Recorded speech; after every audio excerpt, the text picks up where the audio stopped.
السلام عليكم ورحمة الله وبركاته. هنتكلم النهاردة في إحدى اختبارات المحرك.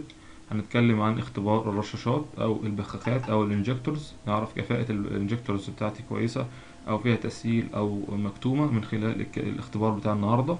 هنبدأ طبعا أول حاجة بإن احنا بندوس على كنترول ام ار، بنعلم على كنترول ام ار بيظهر باللون الأزرق ده، وبعدين بدوس F3 أو بدوس انتر.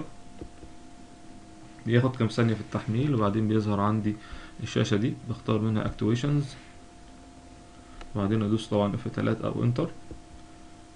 يتأكد برضو ان انا شاهد فرامل اليد عشان ما يحصلش اي مشكلة، وادوس F2. تمام، هنا لازم ادوس F2، مفيش F3، F2.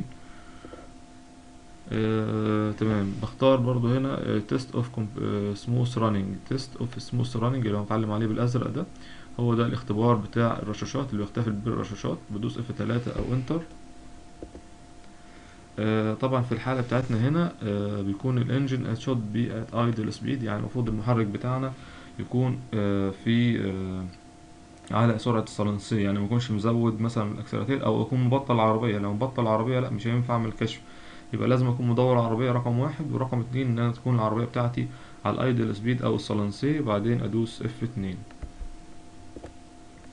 بيظهر طبعا عندي الارقام، ممكن متظهرش ثابته كده بالشكل اللي احنا شايفينه قدامنا، ممكن تقعد تتغير، تطلع وتنزل، تلاقي في قراءات هنا تقعد تتحرك، تبقى صغيره وتكبر لغايه لما تثبت. يعني انا انتظر لحد ما القراءه بتاعتي هنا تثبت، تبقى ايه كلها ارقام ثابته، مفيش حاجه بتتحرك. يعني الرقم ده ثابت خلاص، ثابت على القرايه، وده رقم ثابت على القرايه. لو في رقم لسه بينهم بيتحرك او ينقص او يزيد، استنى لغايه لما كلهم يثبتوا، وبعدين اسجل القراءه، او من خلال القراءه اللي عندي اعرف اذا كان الرشاشات كويسه ولا لا. الرينج بتاعنا في قراءة الرشاشات يعني ايه، بيبدأ من اصفار لحد 1.5. من بعد 1.5 بالموجب يبقى كده ايه، الرشاش ده هيبتدي يبقى فيه مشكلة من ناحية ان هو ايه مكتوم. تمام. لو الاشارة هنا، لو هنا طبعا هنا اشارة موجبة، مفيش اشارة، يعني هنا طول ما هو مفيش اشارة يبقى دي رقم موجب، في اشارة يبقى ده رقم سالب. فالرقم ده هنا لو بقى اكتر من 1.5، يبقى كده الرشاش ده هيبتدي بقى يبقى ايه، يبقى في بعض الكتمة، او ان هو بيطلع دفعة جاز اقل شوية. معانا لحد 3، يعني لما يظهر 3، لما يظهر مكان الزيرو هنا 3 في الحتة دي، يبقى هنا خلاص الرشاش ده محتاج بقى يبقى إيه، يتفك، لانه في الغالب هيبقى فيه دخن عندي في العربية. لكن من 1.5 بيبتدي هنا ايه، ممكن الرشاش ده يكون دفعة الجاز بتاعته مش الدفعة المطلوبة. اقل من 1.5 الرشاش يبقى تمام جدا، كويس جدا. يعني كل الارقام اللي عندنا هنا كويسة، لانها ما وصلتش للواحد، كلها ارقام جزء من 10. طبعا ام ار هو كنترول المحرك، فلو اي حاجة متعلقة بالمحرك بدخل على كنترول ام ار، بضغط عليه لغاية لما يتظلل باللون الازرق اللي احنا شايفينه ده، وبعدين ادوس F3 او انتر من الكيبورد بتاعة الكيبورد بتاعة اللاب بتاعي. بيحمل طبعا في الاول كده، بياخد ثانيتين 3. ندخل على القائمة بتاعة الليستة دي. طبعا احنا الكرنت فولت لو انا هدخل على الاعطال الموجودة لو مسجل عطل مثلا، والستار ديفولت اللي هو الاعطال القديمة المتسجلة، والاكشوال فاليو القيم القياسية اللي هو مثلا ممكن ادخل على مستوى الزيت، درجة حرارة الزيت، ضغط الزيت، الكلام ده كله ممكن اجيبه من الاكشوال فاليو. والاكتويشنز اللي احنا بندخل منها عشان نعمل التست اللي احنا عايزينه، ممكن اضغط عليها وادوس F3 او اضغط عليها وادوس انتر، ايا كان بقى الاسهل بالنسبة لي. بيجيب لي الشاشة دي، بدوس ايه، بيقول لي طبعا اتأكد ان انت يعني شادد فرامل اليد عشان ما يحصلش حركة العربية مفاجأة وكده. تمام. وبدوس F2. بلاقي طبعا اكتر من اختبار او اختيار، يعني ممكن اختار منه لستة هنا كاملة. انا دلوقتي هعمل اختبار اللي هو التست اوف كومبريشن، اختبار كبس المكنة او كبس المحرك، اللي هو من خلاله بعرف كفاءة الشنابر بتاعتي او الكبس بتاع المكنة بتاعتي، هل بيحصل فيه هروب او بيبقى الكبس كامل داخل المحرك. بختار الاختيار ده لحد ما يعلم باللون الازرق، بدوس F3 او انتر. بيقول طبعا سويتش اوف انجن، يعني لازم اكون مبطل المحرك. لو المكنه بتاعتي دايره ابطلها، يكون فاتح كونتاك بس، بعدين ادوس F2. بيجيب لي طبعا الشاشه دي السلندرات. طبعا لو المكنه عندي 6 سلندر بيكون بالشكل ده، لو 8 بيكون 8 تحت بعض كده. وبيقول لي اول حاجه ايه، turn ignition key into start position until start operation switched off automatically. يعني ايه؟ ان انا بدور، يعني انا لو هو دلوقتي المفتاح على وضع الكونتاك، انا كأني بدور كده، تمام، بدور وافضل ماسك المفتاح على وضع الدوارة، ما بسيبوش. يعني انا لما اجي ادور العربية بدور واسيب، لا هنا مش هسيب. في الاختبار بتاع الكومبريشن تيست ده انا بحرك مفتاح الكونتاك بتاعي لوضع الدوارة كأني بدور العربية، وافضل ماسكه ما اسيبوش لحد ما العربية تبطل لوحدها، وبيظهر عندي القراءات بتاع الكابس بتاع العربية بالشكل ده. طبعا كل ما الرقم اكبر، كل ما الرقم يكون اكبر، يكون ده حاجه كويسه او بيعبر عن كفاءه البستم ده او وحده السلندر دي. يعني هنا يعني معناها ان الهروب في هروب الكبس قليل. يعني هنا نسبه الكبس 100%، مفيش هروب في الكبس بتاع اللي هي السلندر رقم 4. هنا تبقى 84%، 96. فكل ما الرقم يكون اكبر أو اقرب للمية يكون الرقم افضل. هنتكلم النهاردة عن الكشف على وحدات الحقن. طبعا زي ما احنا عارفين، أول حاجة بدوس على الام ار انجن وأعلم عليها، أدوس F3 أو أدوس انتر. تمام، بيحمل شوية كده وبعدين بيجيب لي الشاشة بتاعت اللي هي الاختيارات دي. بختار هنا اكتويشنز وأدوس F3 أو انتر. أتأكد إن أنا شادد فرامل اليد وأدوس F2. بختار حاجة اسمها تيست اوف امباكت تايم، ده اختبار وحدات الحقن. تمام، نختار الاختيار ده وندوس F3 أو انتر. طبعا بيديني بعض التنبيهات، يقول لي خلي بالك لازم المحرك يكون على الايديال سبيد، يعني السلنسي لازم يكون ماشي. تمام، ستارت تيست باي F2. ادوس F2. بيديني قراءة الوحدات زي ما احنا شايفين طبعا 935 935 933. القراءات يعني طول ما هي الرقم لم يتعدى 980 ففي الغالب بيبقى الرقم قراءة كويسة والوحدة ما فيهاش أي مشكلة. بقلق لما ألاقي الرقم وصل ل1000، يعني عندي ما الرقم يوصل 1000 مايكرو سكند، هنا ألاقي في 1000 هنا، كده الوحدة دي ابتدت يبقى فيها مشكلة. لو ظهر 1400 أو رقم كبير يبقى كده الوحدة دي فيها مشكلة، خلاص تتحل يعني وتتصلح، أو أيا كان بقى هبدلها أو أصلحها. لكن لحد 1000 معايا، لغاية يعني الأرقام اللي بتظهر معايا 900 مفيش أي مشكلة فيها. أول ما يظهر رقم 1000 كده الوحدة ابتدت تضعف أو يبقى فيها مشكلة، لكن ممكن تشتغل معايا شوية. لكن لو ظهر رقم 1400 يبقى الوحدة فعلا دي معطلة. بختار من الليستة بتاعت الكنترولات، بختار كنترول الام ار. النهاردة هنعمل تيست على حساس الكرانك، وهو من أهم الحساسات الموجودة في المحرك.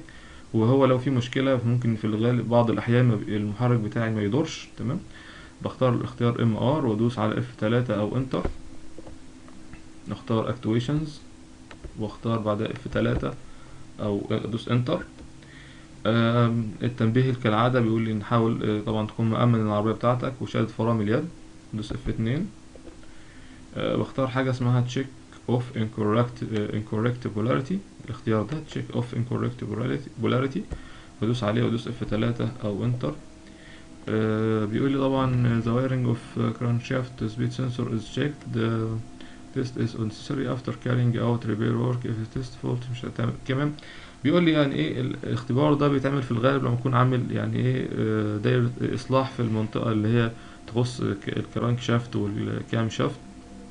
تمام، او انت عندك مشكلة في دورة المحرك الانجن difficult to start. تمام، او عندك poor performance in upper load range، انت عندك مشكلة في عزم العربية. ممكن برضو لو مشكلة عندي في حساس الكرانك او حساس الكامة، ممكن يبقى ده يسبب لي عزم العربية الاقيه قل معايا. فده الاختبار بيتم في الثلاث في الحالات دي، ان انا اكون عملت عملية اصلاحات في المنطقة المتعلقة بالاتنين دول، او الانجن بتاعي فيه صعوبة في الدوارة او بيتأخر في الدوارة، او البرفورمانس او القدرة بتاعة المحرك بتاعتي او العزم المحرك ضعيف شوية. فده محتاج ان انا اعمل اختبار اللي هو check of incorrect polarity. بدوس F2 واستنى لمدة 5 ثواني. بدوس F2 وانتظر 5 ثواني، هيظهر نتيجة الكشف بتاعي. تمام، بيقول لي ايه there is no incorrect polarity fault present، يعني مفيش اي مشكلة تخص incorrect polarity. يعني كده مفيش مشكلة في حساس الكرانك ولا حساس الكامة، فالاتنين مفهومش اي مشكلة. طب لو فيهم مشكلة بيظهر ايه؟ لو فيهم مشكلة بيظهر لي الرسالة دي، يقول لي there is an incorrect polarity fault present. يبقى الرسالة دي بتظهر في حالة ان في مشكلة في حساس الكرانك او حساس الكامل. crank shaft sensor has incorrect polarity، في مشكلة بقى كده في حساس الكرانك شافت بتاعي. لازم اعمل تشيك عليه واشوف ايه المشكلة في الوايرنج ولا الحساس نفسه فيه عايز يتغير. في كشف من الكشوفات اللي بعملها على المحرك اسمها سنجل سلندر سويتش اوف. ده بعمله في حالة ان انا يعني سامع صوت ترتيلة كده في العربية، في حاجة مش مظبوطة، وشك ان في واحدة من الوحدات فاصلة او في رشاش مش شغال. فبعمل حاجة كويسة جدا من غير طبعا ما ادخل على الجزء الميكانيكال او افك رشاش والكلام ده. من خلال الجهاز بعمل ايه فصل واحدة واحدة كده، واشوف هل الصوت اختلف ولا لا. ده زمان احنا كنا بنعمل ان انا اهوي على الرشاش او خلال ان انا اهرب الضغط اللي رايح للرشاش، ولو الصوت استمر زي ما هو ما حصلش تغيير يبقى الرشاش ده اصلا فاصل. لا هنا بيبقى الجزء الكتريكال شوية، او بنتعامل بالجهاز بختار ام ار كنترول وادوس على اف 3 او انتر. تمام. ماشي، ظهر لي القائمة بتاعت اللي هي بتاعتنا، بختار منها اكتويشن، بعدين ادوس اف 3 او انتر.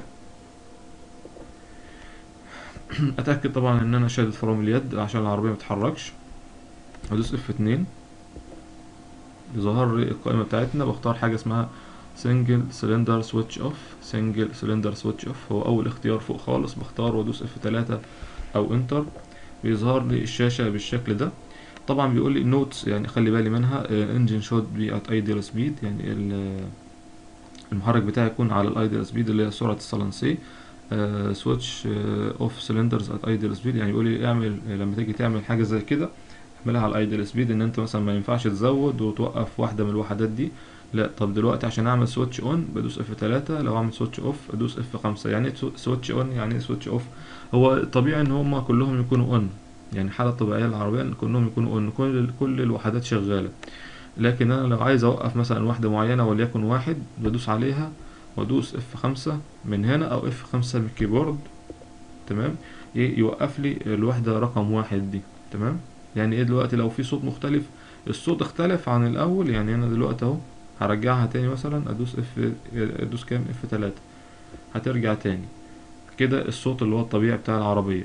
طيب انا غيرت دوست اف 5، الصوت اختلف، تمام، يبقى مفيش مشكلة، يبقى السلندر واحد الوحدة بتاعتها مظبوطة مفيش أي مشكلة. لا الصوت مختلفش، يبقى السلندر دي الوحدة بتاعتها فيها عجز أو مش قايمة بدورها كامل، عشان كده حتى لما لغيتها الصوت مختلفش بتاعي بصوت المحرك. وده ممكن برضو أعمل كده مع اتنين وتلاتة وأربعة وخمسة إلى آخر سلندر عندي. ده اختبار اسمه سويتش أوف سلندر، سويتش أوف سنجل سلندر.